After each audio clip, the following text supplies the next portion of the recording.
There is no one person model for leadership. But if you want to be successful, you better know yourself and you better understand your teammates. You know, a great sales generator who hits their sales targets and above year after year isn't necessarily a good leader. They could simply be a good sales deliverer, and that's okay. There's a very high correlation between leader personality and business results, and for years this was put up, but nobody really understood how it worked. In hindsight, we know what made someone a good leader. We can take it apart.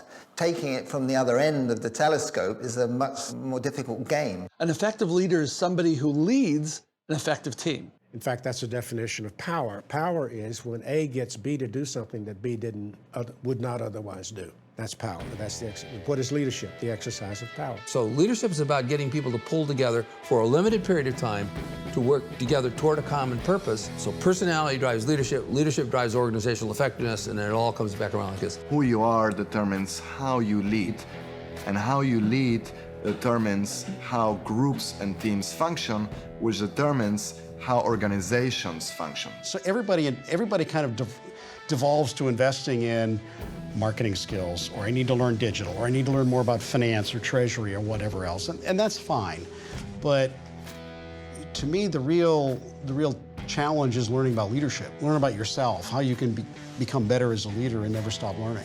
So it's about personality, and it's about the engagement of the leader with the follower in that relationship. I think everybody wants from their leader somebody to be kind and thoughtful and empathic and warm and that sort of thing. Unfortunately, the literature says that that is not associated with good leadership.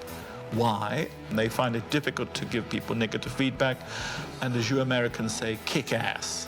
They don't kick ass when ass needs to be kicked. In the end, it's about whether you effectively got a group of people together to punch above their weight and to be successful. It's one thing for us to have prototypes, stereotypes of what makes for great leadership, and see somebody who matches that stereotype or prototype. But that's very different, leader emergence, from leader effectiveness.